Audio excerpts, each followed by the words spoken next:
Good morning, fellow humans. And that's a Huemond, humond, colorful nut. Good morning, you fellow colorful nuts, those of us who are here to experience life. Boom, yes, great. Today is Saturday, November 4th, 2023. We are here recording this, narrowcasting this, I guess, live in Pahrump, southwestern Nevada. It is about 6:02 in the morning. My name is Edward Bevilacqua, and this is the Department of Career Services, where our goal is simple. It is to help you get from where you are to someplace better, from point A to point B, from Someday Isle to Successlandia. That's it. No big deal. Nothing special. Just here to help you on your journey through life, through this 5-part podcast, this quick 10-minute-ish sort of, but not really podcast.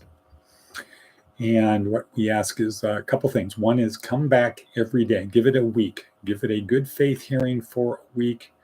And when I say that, I don't mean just watch the video for a week. Do the stuff down below. But if you watch the video every day for a week, I'm pretty sure you'll come to the conclusion, I got to keep watching it because maybe tomorrow will be the day I get a earth-shattering tool, brain hack, a hack, body hack, whatever, out of it. And so our program is a 4-part transformational program that focuses on your physical, mental, emotional, and spiritual health, all 4 of those things. And that's all wrapped up in this little 10-minute-ish, sort of, but not really, video. We are here for you. But this is the weekend. So during the week, we mainly talk about practical things to help you move forward in life. On the weekend, it's more metaphysical, epistemological things, phenomenological type discussions, ontological type discussions, deontological type discussions, etc. More of thinking things over the weekend. You can kind of ponder them throughout the day, plant the seed, let it germinate, take root, hopefully, etc. Nurture it, cultivate it, and then harvest it. All right, so our 5-part podcast, I'll explain that briefly, but we're not going to do those. So part 1 is to prepare for the podcast, prepare for the day. Part 2, start with an attitude of gratitude. Redirect the direction of the day to have an attitude of gratitude. Part 3, review yesterday. Do sort of an examination of the day. Part 4, plan for today. Because if we fail to plan, we plan to fail. Plan your work, work your plan, etc. No plan survives contact with the enemy, and the enemy is usually us. And part 5 is to project the day, then go do it. Boom, period, that's it. Okay? So we're going to do the breathing exercise, and then we're going to move on to the rest. Just kind of the topic of today is to set aside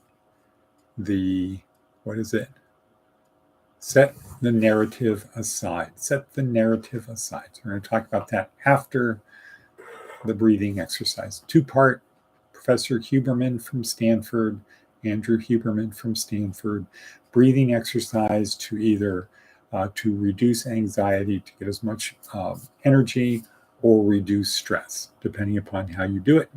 Double inhale, single outhale, and if you have a long, slow exhale, like 40 to 60 second exhale, your heart rate will come down, your anxiety will go down as well. If you're anxious because of you don't have energy, let's just say it that way. A double intake, get as much oxygen in your lungs as you can a couple times. Not a quick exhale, but not a slow exhale. Regular exhale, let the air pour out.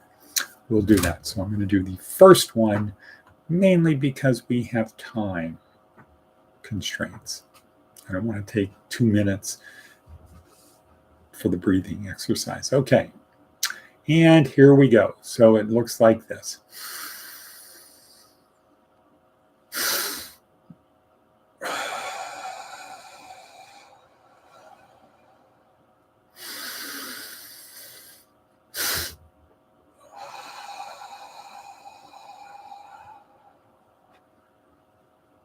And I promise you will feel that. Okay. Have a cup of coffee, courtesy of Pastor Ruben. Starbucks coffee. All righty then.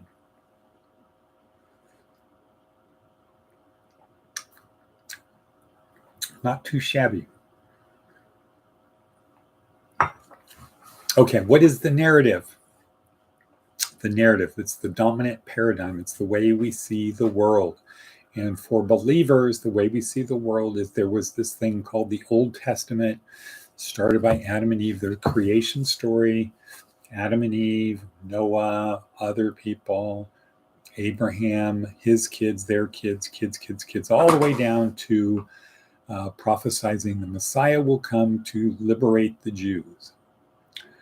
And searching, waiting, hoping, praying for the Messiah, the prophets, whole bunch of prophets coming along, talking about the Messiah, talking about what God wants people to do, to behave, God being vengeful at times, etc. And then the narrative continues for believers, for Christians. The narrative continues that the Messiah came in the person of Jesus and that he came to take away our sins. And we need to worship him. And the narrative was further refined by Paul and some other people in the epistles, letters in the New Testament.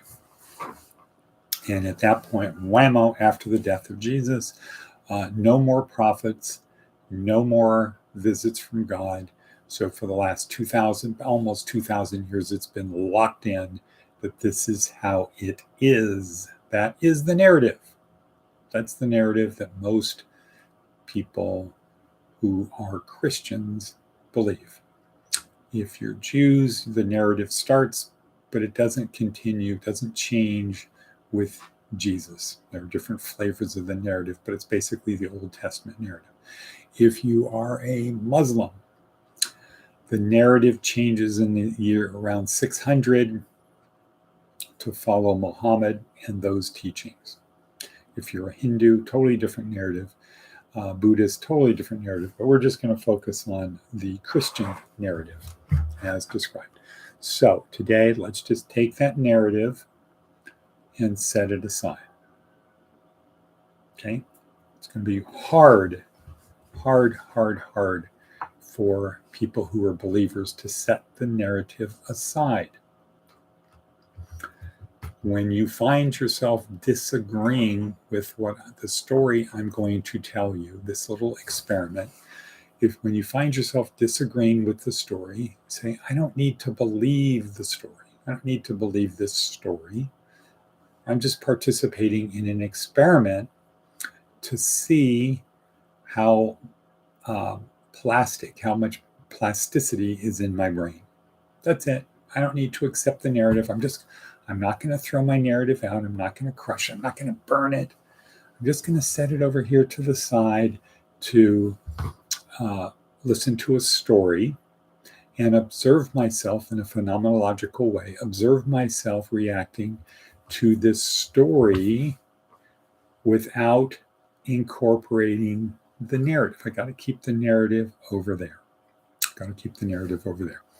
In the notes down below, in the description, is a short little podcast describing what the narrative is. And that is basically that God created us because he has a plan for us. Okay? And what we need to do to show ourselves worthy is we need to live out God's plan. Now, this is a secret plan. He doesn't tell us what the plan is, but we kind of, when we're following the plan, we feel it. When we're not following the plan, we feel that too. So we're just kind of guided by kind of stumbling around in the dark. Oh, ow, that hurt. Stay away from that. So that's the narrative and that we're focused on today, right now. We're not focused on the Old Testament part of the narrative. We're focused on here's what God did. He created us. The narrative is he created us because he has a plan for us. Okay, let's put that off to the side. Let's put that part of the narrative off to the side for a moment. And let's say, for whatever reason, God created everything, the universe, and then created man. And like the universe, God didn't have a plan for the universe. He didn't have a plan for man. It was a gift. He had a gift. He didn't say to the universe, I'm going to create you, but you need to do this for me. He didn't say to the plants, I'm going to create you, but you need to do this for me. He didn't create the animals and say, but you need to do this for me. And he didn't create man with any strings attached. It was a gift. Gift of the universe, gift of plants, gift of life, gift of animals, gift of man. No strings attached gift. So the first question is, how would you view your life if you didn't feel that you had this unknown plan, but your life was just a no strings attached gift? If somebody gave you the greatest gift in the world, would it be reasonable that they could say, I'm giving you the greatest of all gifts in the world, but in exchange for me giving you the gift, you need to worship me. Here's the greatest gift in the world, but you need to worship me for giving it to you. That's the gift of life. Would you really want to get a gift from somebody like that? Because what does it mean if you don't worship him? What does it mean if you don't treat the gift in a way that the person who gave you the gift, this is the greatest gift I'm giving you, life. In return, you need to worship me.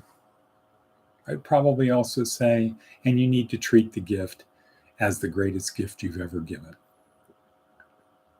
And my hunch would be, if we did that with our kids, hey, here's a great gift, but you need to worship me every time you play with that gift, every time you see that gift, every time you think of that gift, you first need to say, I worship you for giving me the gift. Is that the expectation of parents?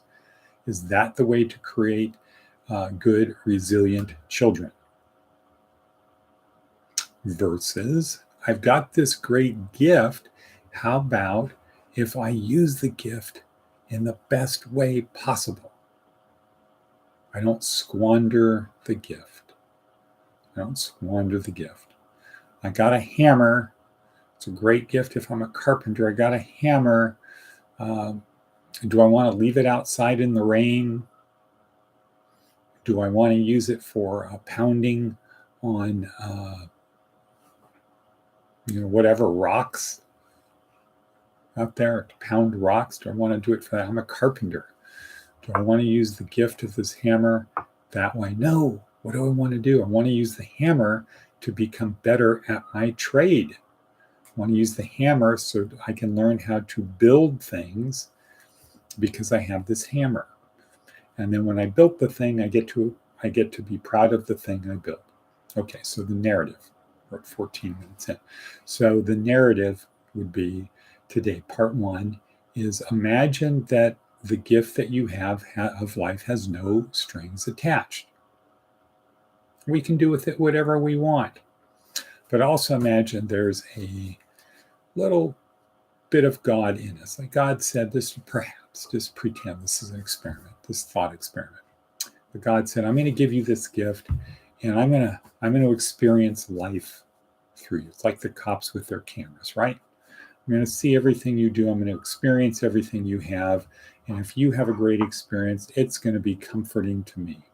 If you have a bad experience, it's not going to be comforting to me. If you're going to use the gift for bad, I'm going to feel the pain that you cause other people. But I'm not going to, it's your gift. I'm just there. I'm not going to stop you If you don't ask me for help, I'm not going to help you. I'm there to experience life, your life, through you. And you can nurture my presence in you, or you can diminish it. Now, how would you live your life? How would you live your life if your life was a gift from God with no strings attached? There was no plan, but God got to observe and participate in your life. God experienced the world through you, through each of us. Would it change anything in your behavior? Would you act differently? Versus, well, I'm a sinner, I'm worthless, I'm just dust, I'm dirt, I'm nothing compared to God, I'm not worthy to be alive, there's no point. And I need to work every day to try to be pleasing to God. What's in it for God? What's in it for us on that narrative? Versus, I got this great gift and God is experiencing that gift through me. So when I do things good, God experiences it. That makes him feel good about it. Kind of like a parent gives a kid a baseball bat, gets them to play Little League. They use the bat, they hit a home run. Does the parent feel good about that gift? Yeah, they get to experience it too. Wow, boy, that was a great hit. Man, your new bat, I'm so proud of you.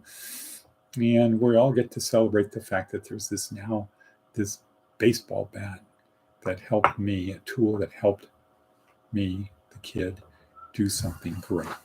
So let's just focus on that for today. And let's just imagine this is a thought experiment. The narrative is right here. We can always grab it. It's right there. Just set it off to the side. Don't worry. Even your God is big enough to get that he's not going to be mad if you do this thought experiment. Don't worry. Your God is bigger than that. Or at least my God is bigger than that. There's nothing I can do. Anyway, imagine that for today. Your life is a no strings attached gift from God, and that there's a little start out with this. We start out with the spark of God within us, and he gets to experience the world through us. And the more good we do, the more that spark we nurture the flame. What's that term? When you help a little flame become larger, whatever that term is. We do that with that. And the more we do that, the more pleasing it is to God, because the better experience God has of life through us. Because God is not everything in this narrative. God isn't everything. He's in things, but he's separate from things. God isn't the universe. God can experience the universe through us. God can experience his creation through the things he created.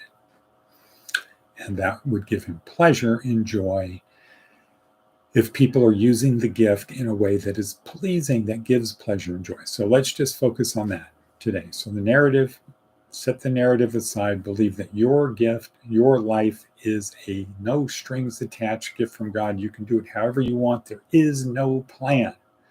But God is inside of you, and God experiences the world through you. So how you behave has an impact on how God experiences that. And the things you do are pleasing or not pleasing to God. Would it change how you behave? Think about it. We'll talk about it tomorrow. And with that, I will say, and cut.